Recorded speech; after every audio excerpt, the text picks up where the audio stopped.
Theatre in Shakespeare's day was sophisticated, plentiful, and hugely popular. Everyone from Queen Elizabeth, and after her King James I, to the aristocracy, to the lowliest commoner, attended and appreciated the plays. Theatre for Londoners of the Renaissance was the equivalent of our plays, movies, television, and YouTube all rolled into one. Shakespeare was not the only famous playwright of the time. The two whose names you should be familiar with because their fame continues to today are Christopher Marlowe, who seems to have been a friend of Will's, and Ben Jonson, who wrote mostly comedies.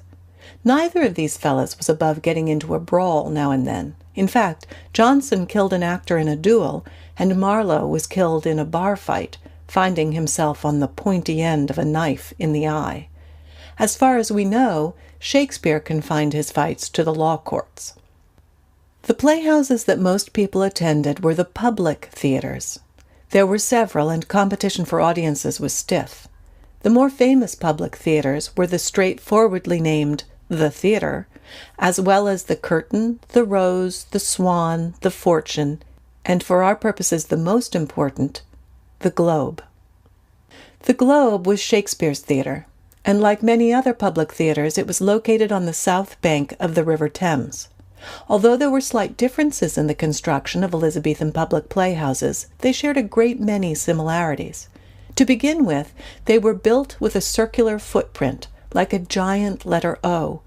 In fact, Shakespeare often refers in his plays to this wooden O. Next, they were almost entirely open air, clearly open to the elements. There was no way to darken the theaters and no way to protect from the weather.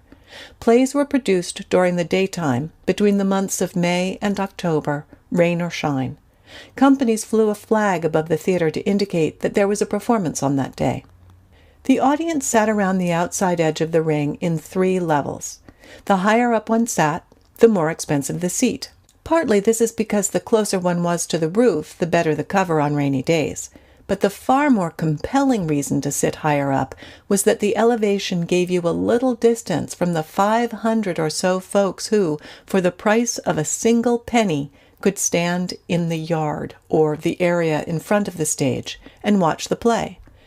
They were less than affectionately known as the penny stinkers, then, after 1600, as the groundlings, a term coined by Shakespeare in reference to their resemblance to gape-mouthed fish.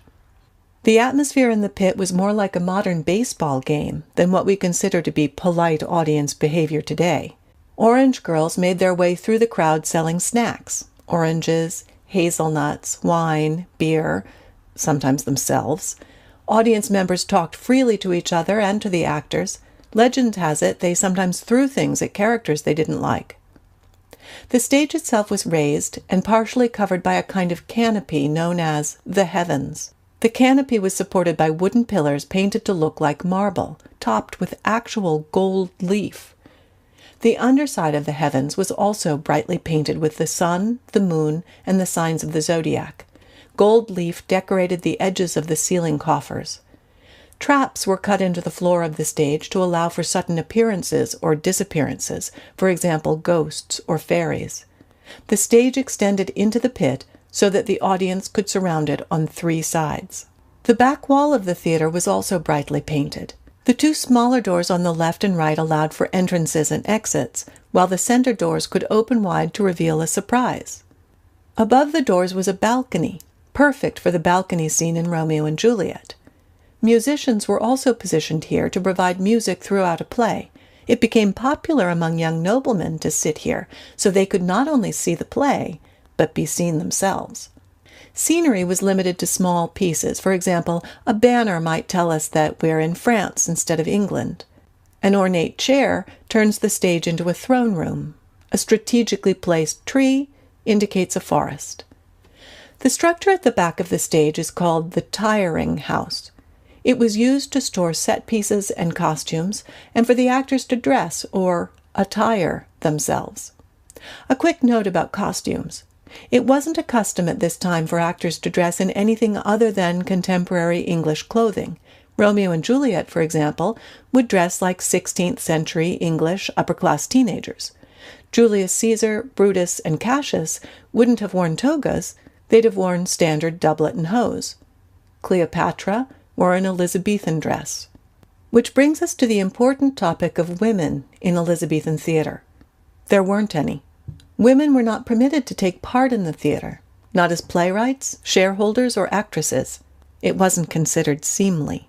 The roles of women and girls were all played by adolescent boys, boys whose voices had not yet changed, or young men who could do a convincing job of sounding like women. Yes, this includes Juliet.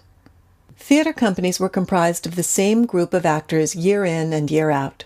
The lead tragic actor usually played the lead roles. The clown played the best comic roles.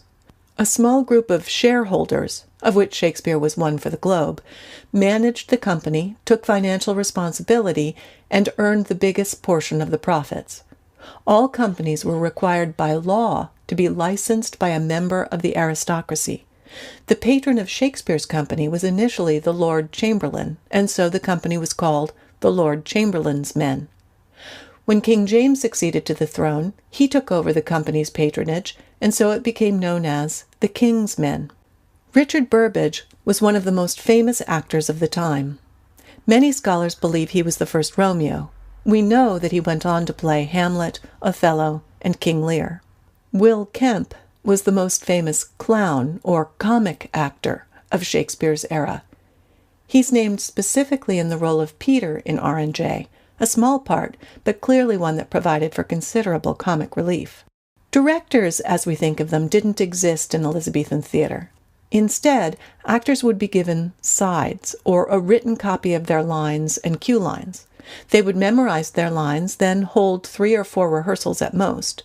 A hugely popular play might receive 15 performances in a season, never consecutively. It was rare for companies to present the same play twice in 1 week, even though they might perform 6 of the 7 days. On off days, when no plays were performed, the theaters often hosted bull or bear baiting shows, which were also very popular. In these so-called competitions, a bull or bear was chained to an iron ring in the center of the pit, then attacked by dogs. Audience members could bet on which of the animals would survive. We've barely scratched the surface of the fascinating history of Elizabethan theatre. I encourage you to research and explore the public theatres, the private theatres like Blackfriars, other renowned actors, Shakespeare's famous scenic designer Inigo Jones, the children's companies, and any other aspect of this fruitful time that intrigues you.